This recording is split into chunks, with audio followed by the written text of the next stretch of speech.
دوستو channel subscribe نہیں کیا تو سبسکرائب کریں، لائک کریں اور شیئر کریں۔ بادشاہ کے دربار میں ایک اجنبی نوکری کی طلب لیے حاضر ہوا۔ قابلیت پوچھی گئی، کہا سیاسی ہوں۔ دوستو ویڈیو کو آخر تک دیکھیں تاکہ آپ لوگوں کو کہانی سمجھ آئے اور چینل کو سبسکرائب کرنا نہ بھولنا۔ عربی میں سیاسی افہام و تفہیم سے مسئلہ حل کرنے والے معاملہ فہم کو کہتے ہیں۔ بادشاہ کے پاس سیاستدانوں کی بھرمار تھی۔ اسے خاص گھوڑوں کے استقبال کا انچارج بنا لیا، جو حال ہی میں فوت ہو چکا تھا۔ چند دن بعد بادشاہ نے اس سے اپنے سب سے مہنگے اور عزیز گھوڑے کے متعلق دریافت کیا۔ اس نے کہا نسلی نہیں ہے۔ بادشاہ کو تعجب ہوا۔ اس نے جنگل سے سائس کو بلا کر دریافت کیا۔ اس نے بتایا گھوڑا نسلی ہے، لیکن اس کی پیدائش پر اس کی ماں مر گئی تھی۔ یہ ایک گائے کا دودھ پی کر اس کے ساتھ پلا ہے۔ مسئول کو بلایا گیا۔ تم کو کیسے پتہ چلا اصیل نہیں ہے؟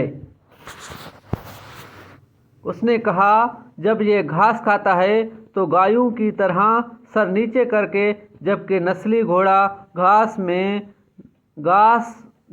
منہ میں لے کر سر اٹھا لیتا ہے۔ بادشاہ اس کی فراست سے بہت متاثر ہوا۔ مسئول کے گھر اناج، گھی، بھنے دمبے اور پرندوں کا اعلیٰ گوشت بطور انعام بھجوایا۔ اس کے ساتھ ساتھ اسے ملکہ کے محل میں تعینات کر دیا۔ چند دنوں بعد بادشاہ نے مصائب سے بیگم کے بارے رائے مانگی۔ اس نے کہا طور اتوار تو ملکہ جیسے ہیں، لیکن شہزادی نہیں ہے۔ بادشاہ کے پیروں تلے سے زمین نکل گئی۔ حواس بحال کیے، ساس کو بلا بھیجا، معاملہ اس کے گوش گزار کیا۔ اس نے کہا حقیقت یہ ہے کہ تمہارے باپ نے میرے خاوند سے ہماری بیٹی کی پیدائش پر ہی رشتہ مانگ لیا تھا، لیکن ہماری بیٹی 6 ماہ ہی میں فوت ہو گئی۔ چنانچہ ہم نے تمہاری بادشاہت سے قریبی تعلقات قائم کرنے کے لیے کسی کی بچی کو اپنی بیٹی بنا لیا۔ بادشاہ نے مصائب سے دریافت کیا تم کو کیسے علم ہوا؟ اس نے کہا اس کا خادموں کے ساتھ سلوک جاہلوں سے بدتر ہے۔ بادشاہ اس کی فراست سے خاصا متاثر ہوا۔ بہت سا اناج، بھیڑ بکریاں بطور انعام دی، ساتھ ہی اسے اپنے دربار میں متعین کر دیا۔ کچھ وقت گزرا، مصائب کو بلایا، اپنے بارے دریافت کیا۔ مصائب نے کہا جان کی امان۔ بادشاہ نے وعدہ کیا۔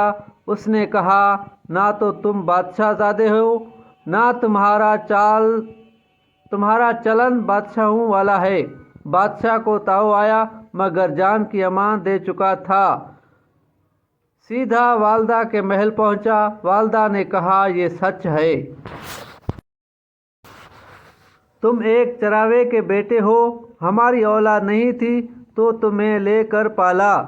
بادشاہ نے مصائب کو بلایا، پوچھا بتا تجھے کیسے علم ہوا؟ اس نے کہا بادشاہ جب کسی کو انعام و اکرام دیا کرتے ہیں تو ہیرے موتی جواہرات کی شکل میں دیتے ہیں، لیکن آپ بھیڑ بکریاں کھانے پینے کی چیزیں عنایت کرتے ہیں۔ یہ اسلوب بادشاہ زادے کا نہیں، کسی چراوے کے بیٹے کا ہی ہو سکتا ہے۔ عادتیں نسلوں کا پتہ دیتی ہیں۔ عادات، اخلاق اور طرز عمل خون اور نسل دونوں کی پہچان کرا دیتی ہیں۔ دوستو بالکل عادات، اخلاق اور طرز عمل سے ہی انسان پہچانا جاتا ہے۔ عادات، اخلاق اور طرز عمل کی ہی وجہ سے انسان کی زندگی آسان بنتی ہے اور وہ کامیابی کی طرف گامزن ہوتا ہے۔ دوستو یہ کہانی اور ویڈیو اچھی لگی ہو تو چینل کو سبسکرائب کرنا نہ بھولنا اور ویڈیو کو دوستوں میں شیئر بھی کرنا۔ ہو سکتا ہے کسی کی عادات اچھی ہو جائے، اخلاق برے ہیں تو اخلاق اچھے ہو جائے، طرز عمل صحیح نہیں ہے تو طرز عمل صحیح ہو جائے۔ کیونکہ عادات، اخلاق اور طرز عمل سے نسل کی پہچان ہوتی ہے۔ سبسکرائب کرنا